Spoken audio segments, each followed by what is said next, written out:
My friend's sister asked me to be her date. For one very strange reason. The text message appeared on my phone at exactly 10:17 on a bright Tuesday morning, and for several seconds I honestly thought it had been sent to the wrong person. My coffee nearly slipped from my hand as I stared at the screen. The message was short. Simple. But it changed everything. My best friend's younger sister was asking me to be her date to a wedding. And the reason she gave was so strange, so unexpected, that I read the message 3 times before I could believe it was real.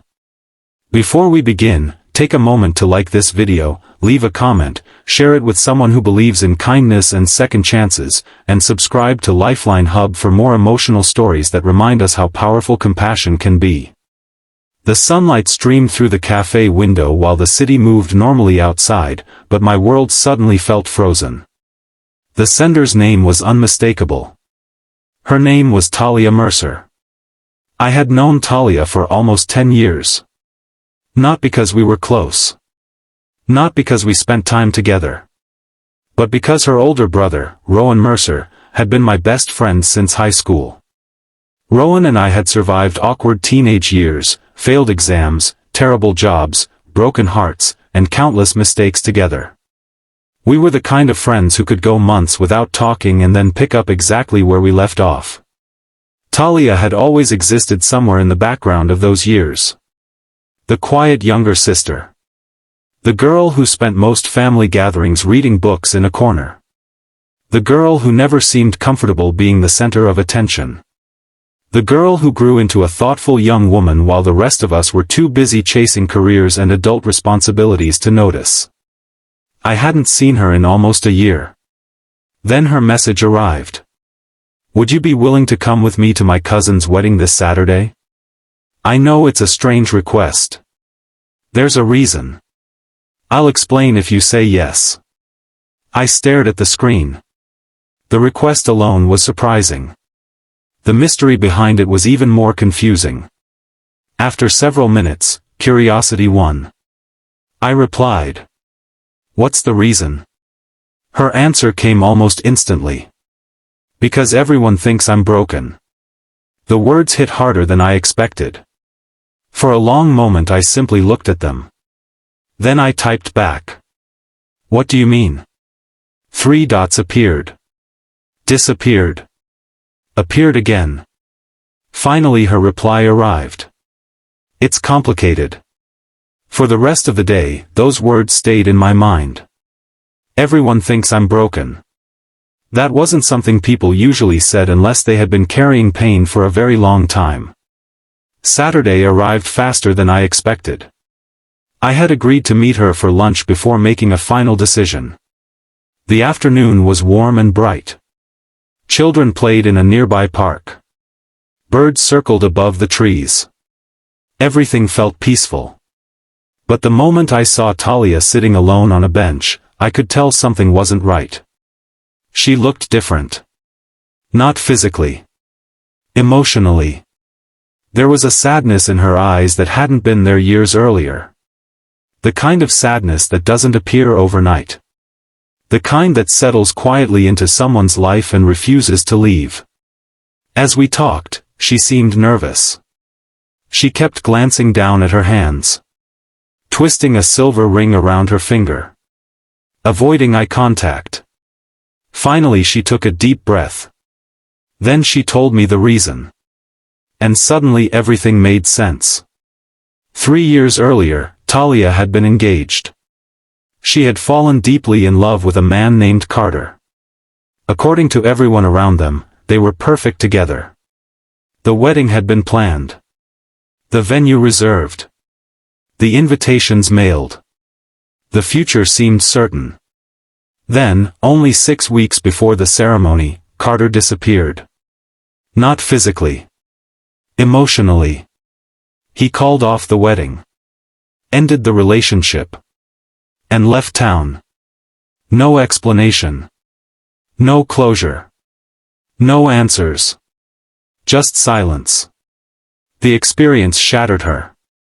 But what hurt even more wasn't losing the relationship. It was the way people reacted afterward. Family members whispered.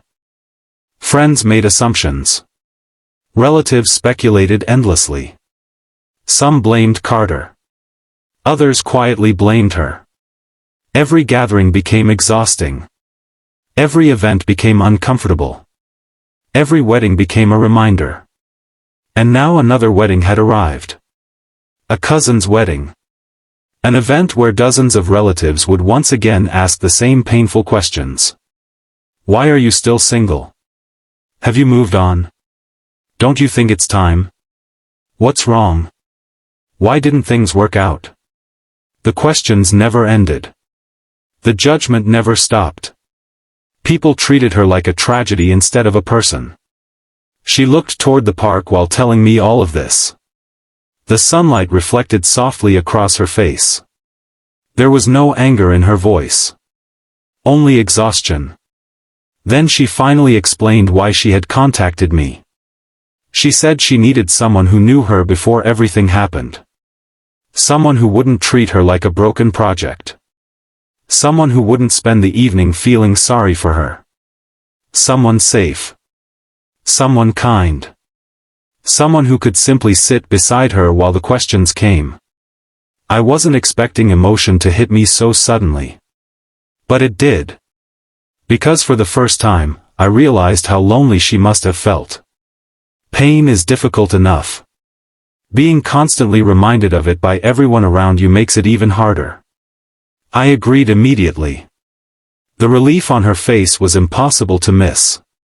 It wasn't excitement. It wasn't happiness. It was something quieter. A person finally putting down a weight they had been carrying alone. The wedding took place at a beautiful countryside venue surrounded by rolling hills and flowering trees. It was a perfect day. Clear blue sky. Warm sunlight.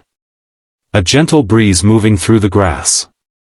Guests laughed beneath white tents. Music floated through the air. The entire scene looked like something from a movie. But from the moment we arrived, I noticed exactly what Talia had warned me about. The looks. The whispers. The curious glances. People weren't interested in who she was. They were interested in what had happened to her. Every conversation eventually circled back to the same subject. The cancelled engagement. The vanished fiancé. The years spent alone. I watched her smile politely. Answer questions gracefully. Change subjects carefully. She handled everything with remarkable dignity. Yet I could see how draining it was. Hour after hour. Question after question. Judgment disguised as concern. Advice disguised as kindness. Nobody seemed to realize they were reopening old wounds. Late in the afternoon, something happened that changed my perspective completely. An elderly woman approached our table. I recognized her as one of Talia's distant relatives. The woman looked at Talia with pity. Then she said something that made the entire table fall silent. She told Talia that she was still young enough to start over if she hurried. As if her life had somehow ended. As if she were damaged goods running out of time. As if happiness had an expiration date. I expected Talia to defend herself. Instead she simply smiled. A tired smile. A practiced smile. The smile of someone who had heard similar comments 100 times before. That was the moment I understood the true reason she had invited me. She wasn't looking for a date. She wasn't trying to make anyone jealous. She wasn't pretending to be in a relationship. She simply needed an ally. Someone willing to stand beside her in a room full of people who only saw her worst chapter. The realization stayed with me long after the wedding ended. Over the following weeks, something unexpected happened. We became friends. Real friends. Not because we planned it. Not because we were trying to create anything.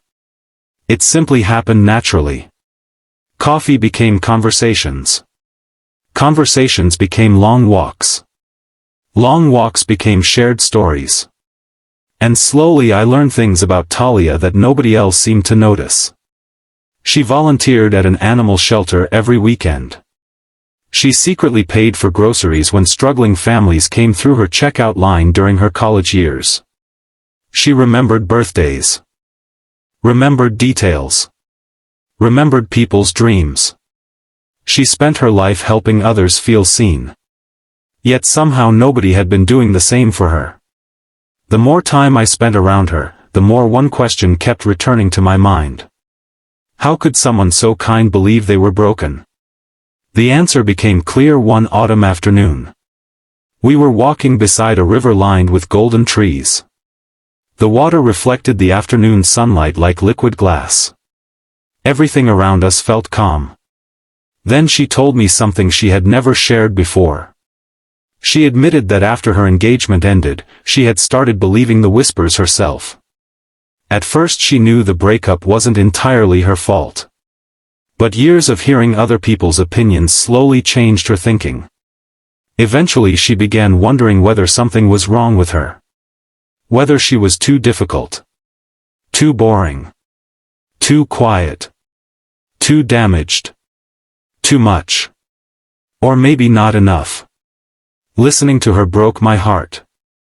Because that's what repeated criticism does. Even when it's untrue. Even when it comes from people who don't understand the full story. If you hear something often enough, eventually it starts sounding like truth. And she had been hearing it for years. I stopped walking. Looked at her.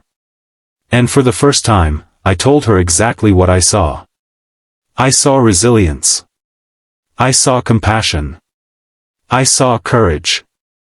I saw someone who survived heartbreak without becoming bitter. Someone who continued showing kindness despite receiving very little in return. Someone stronger than she realized. Tears filled her eyes. Not dramatic tears. Not movie tears. Just quiet tears. The kind that appear when someone finally hears the words they've needed for a very long time. Months passed. Winter arrived. Then spring. Life continued moving forward. Neither of us expected what happened next. Neither of us planned it. But somewhere between shared conversations and ordinary days, our friendship began transforming into something deeper. Something neither of us wanted to rush. Something neither of us wanted to define too quickly. Because sometimes the strongest relationships don't begin with fireworks. They begin with understanding. With patience. With showing up. With choosing the same person again and again in small, ordinary moments. Before we reach the ending, if this story is touching your heart, please like the video, leave a comment, and share it with someone who needs a reminder that their past does not define their future. Your support helps Lifeline Hub continue sharing meaningful stories like this one.